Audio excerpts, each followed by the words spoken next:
入到嚟嘅朋友記得訂閱我嘅 channel， 可以嘅話留言同埋俾個 like。如果你唔中意呢條片，更加要 share 俾你唔中意嘅人。我係黃 Sir 開咪第9集，黑色五月。嗱，咁黑色五月咧會分為上下兩集嘅。咁5月咧有2位曾經嘅大老闆咧先後離世啦。咁我諗大家有睇新聞嘅咧都知我講緊邊位噶啦。咁5月10號啦，海絲餅店創辦人阿蕭偉堅先生咧就喺觀塘一座工業大廈咧失足，咁從高處墮下離世嘅。咁5月12號嗱，事隔2日嘅啫。本地小型發展商樂豐集團嘅老闆阿周佩賢小姐咧就喺佢自己嘅寓所入邊燒離世嘅。咁我哋今集咧上集就講一講阿蕭偉堅先生先。咁喺5月10號咧，阿蕭生就同幾名員工喺一個工廈入邊咧就話捉賊，咁喺捉賊期間咧咁就失足跌死咗嘅，咁啊終年70歲。咁我哋一陣間再講呢單嘢嘅來龍去脈。嗱，海絲餅店呢個 brand 咧其實超過40年歷史噶啦。一開始咧係由蕭偉堅同佢嘅兄弟姊妹喺1980年咧就開咗呢個海絲餐廳先嘅，一開始係做餐廳。咁10年之後，1990年先轉型做餅店嘅啫。咁慢慢咧就發展成連鎖式嘅麵包鋪啊。咁去到13年咧，已經係有50幾間分店噶啦。22年海絲開始爆煲咧，佢係有70間分店嘅最高峰。咁有人用麵包大王嚟形容阿蕭偉堅咧，佢絕對係食得起呢個朵嘅。佢當時咧一間鋪嘅利潤咧最少5至10萬。咁你有數得計啦，當你5萬啦，5 7 35，一個月都索你300幾萬現金啦，係咪先？你做麵包你零售你冇數期嘅，全部日日收現金。嗱，其實佢如果淨係甘心於整麵包嘅，其實佢大把錢使嘅。咁但係咧，人就係貪婪啊。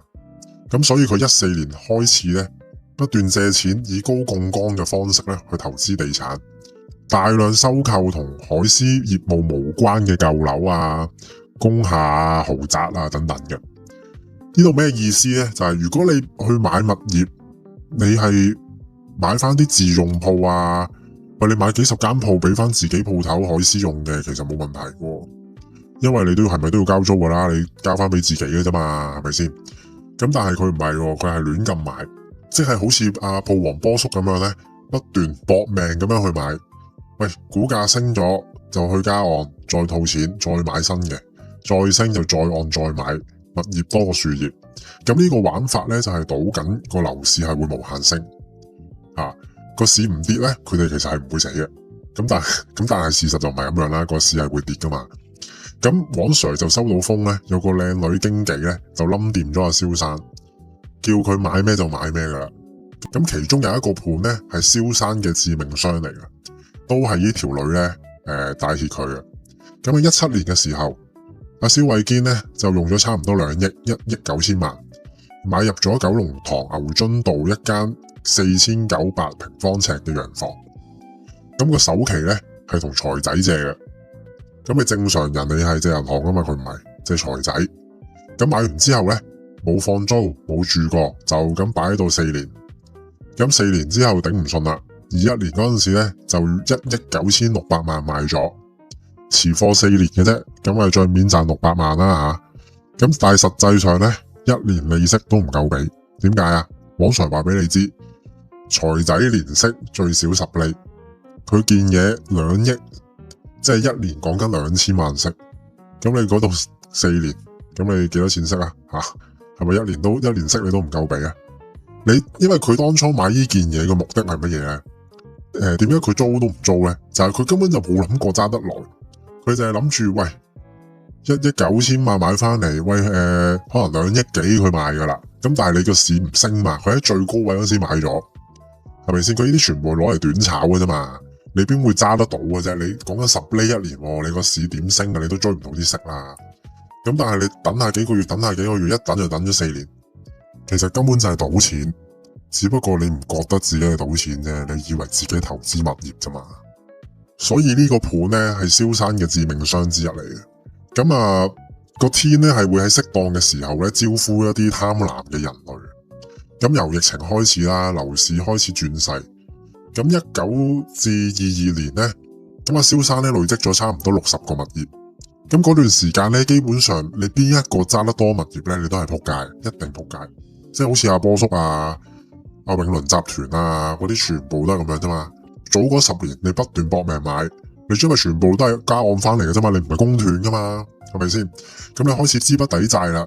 喂，你可以做二按嘅，你做到盡，因為你要供樓啊嘛，你唔好諗住你放租你會頂到啲供樓供唔到啊。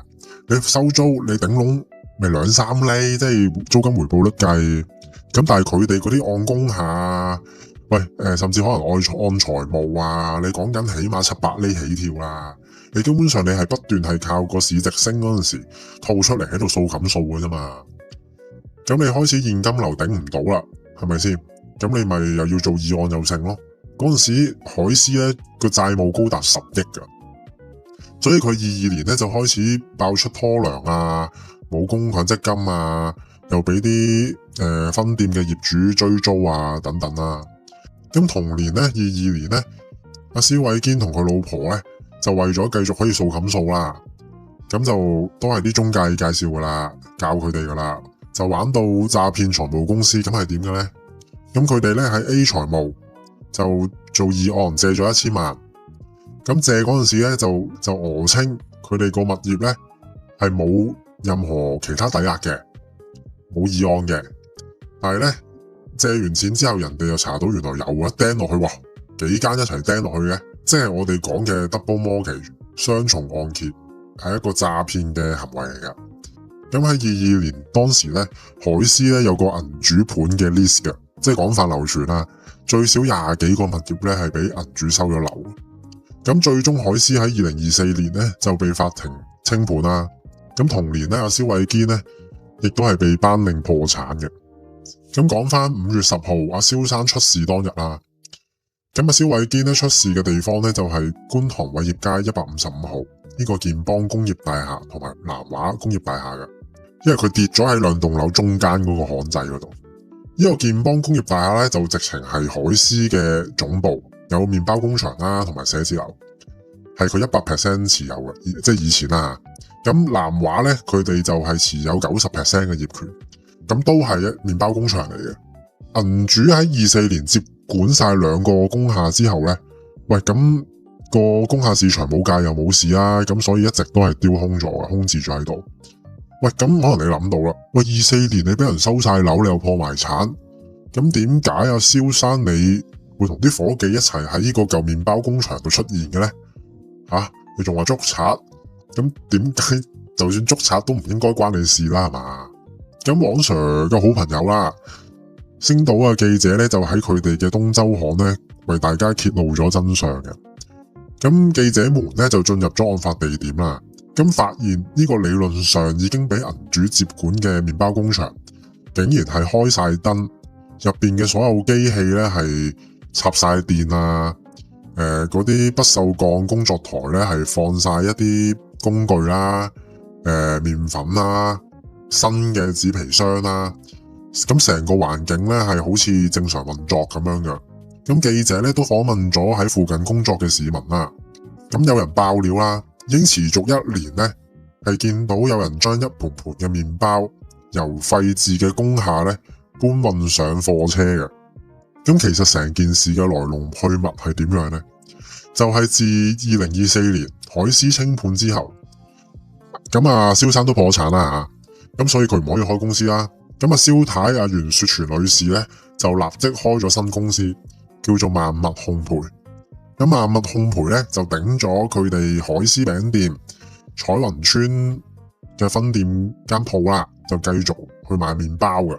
咁即係改頭換面啦吓，換咗個招牌繼續做嗰種啦。咁但係因為咧原來間鋪係出唔到牌做工場，咁阿蕭生就諗到啦，就帶埋啲伙計就重遊舊地，就翻去佢哋嘅舊總部健邦工業大廈嗰個麵包工場嗰度咧，就偷偷地整麵包。咁整完咧就送翻去萬物烘焙嗰度賣嘅。成件事嘅來龍去脈就係咁啦。阿蕭偉堅同啲伙計咧唔係咁啱得咁巧喺嗰度出現嘅，佢哋喺嗰度已經持續咗1年咧，係偷偷地整麵包，咁再拎去新鋪頭嗰度賣。喂，咁啊，蕭生唔小心跌死咗，人都走咗啦，係咪先？咁你啲伙計唔通差佬問嗰陣時，照直答話我哋偷偷地整麵包咩？咁啊，梗係求其噏話捉賊噶啦。咁人都走咗，咁不了了之就算噶啦，大家啱唔啱啊？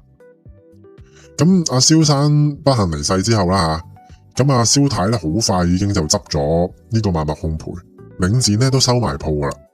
咁睇翻啲資料啦，咁發現咧，萬物烘焙嘅持有人袁雪媛咧，即係蕭太啦，分別喺25年12月同埋1月，同埋26年嘅3月咧，都俾領展入稟追租嘅，總共15萬。咁其實都幾撚慘，我覺得。雖然佢都係貪婪啦，搞到咁樣。咁但係你諗下，佢破咗產都係諗住開翻間鋪仔搵2餐啫。咁最後跌死埋。即係我覺得阿蕭生呢一種人咧係好固執嘅，佢係好典型白手興家，好固執啊！即係成世人日做夜做冇停過。嗱，我幾肯定佢咧賺埋咁多錢，即係以前最高峰啦，賺埋咁多錢咧，都係冇乜點享受過。就算阿蕭太咧咁多年咧，佢喺海絲都係日日都係喺彩雲村間鋪頭翻工。佢哋個仔阿蕭霆鋒咧就識嘆啦，早10幾年喺澳門好出名噶，個個搭馬仔都識佢嘅，好撚賭得噶。佢老豆幫佢找過幾千萬賭債啊！我覺得阿蕭生咧，即係首先佢去到70歲都仲要做咧。都幾陰功嘅，即係個老人家都係啦。我覺得你去到70歲都仲要喺度做一啲體力勞動嘅嘢，係咪先？嗱，你諗下啦，佢肯定係搵唔到錢嘅個新嗰檔嘅。如果唔係，唔會俾人入稟追租3次啊！真係凌晨起身佢要去整麵包，70歲喎。最諷刺就係你死嗰一刻，你都係喺麵包工場嗰度，真係好慘，我覺得係一個悲劇嚟。咁往常想提醒大家一樣嘢咧。當你搵錢搵到咁上下，你係唔可以再承受風險嘅，知足咧就好難噶啦。你一定係想要更多嘅，同埋有陣時有啲嘢你唔到你做啊嘛，可能你有伙計要養啊，係咪先？咁你可能繼續做都係為咗班伙計嘅啫。咁但係有啲風險你係唔可以再去承擔啊，或者係冇必要去承擔吓，因為你已經有累積咗一定嘅財富啦嘛。你係唔可以俾自己有機會跌翻落嚟嘅。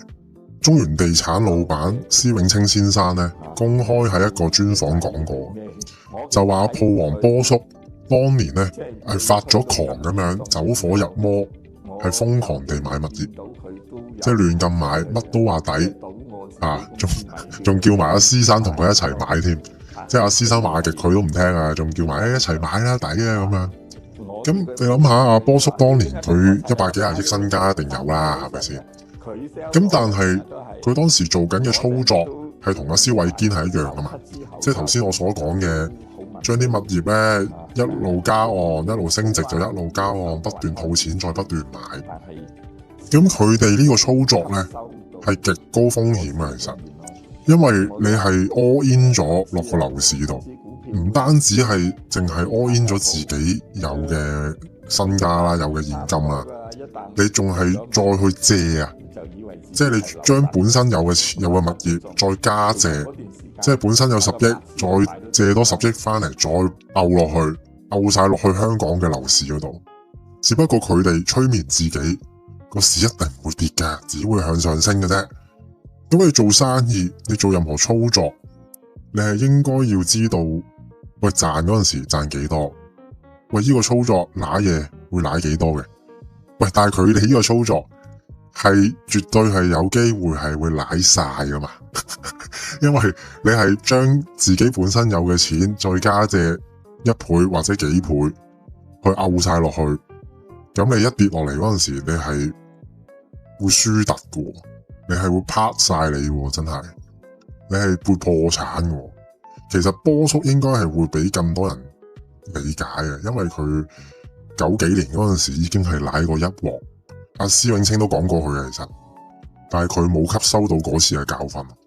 咁所以往常就係想講，當大家為你人生行到咁上下，可能你去到40幾50歲，為你冇以前20-30歲嗰種魄力噶啦嘛。喂，有陣時有啲嘢時勢造英雄，同埋你個意志啊、個體力啊，你都冇以前咁勁啦，係咪先？即係20、30歲嗰陣時，我就應該為諗點樣搏多啲啊，槓桿，為賺多啲啱嘅，因為你後生嘛，你揦嘢你仲有機會追。咁你去到你人生你40、50歲嗰陣時，冇必要繼續搏落去嘅喎。其實唔係叫你停止賺錢、知足呢啲老套嘢，你應該個方向要諗，喂，我要減低個風險，錢我繼續賺啊，有機會揦嘢嘅我唔做，因為你承受唔到啊，已經亦都冇必要去承受啊，因為理論上你去到嗰個年紀，你已經累積咗一定嘅財富噶啦嘛。咁總括嚟講，即係我哋要隨住我哋嘅年紀啊、人生階段啊，去變咯。即係你唔可以為你20幾歲嗰陣時都喺度衝撚到你70歲咁，你撲街啦，係咪先？咁你幾時享受啊？你個策略啊，個理財策略啊，係要隨住你嘅年紀同埋人生階段去變化嘅。咁同埋啦，人即係一定要識使錢咯，要識享受下咯。我以前有個老闆同我講過咧，最簡單噶啦，賺到錢食咗佢，起碼你講得出，喂，咩味嘅，難食好食啊，有幾好食，啱唔啱先？即係唔好他朝一日兩腳一伸，你乜嘢都冇做過咯。去到見上帝嗰陣時，喂，上帝問你咁有錢，你嘆過啲乜嘢啊？你乜都講唔到，喂，上帝都笑你戇鳩啦。好，咁呢個黑色5月上集咧就講到呢度先。咁大家繼續留意黑色5月下集。聽完今集記得留言同黃 Sir 傾下偈。如果你中意呢條片，更加要 share 俾你嘅朋友。我哋下集再見。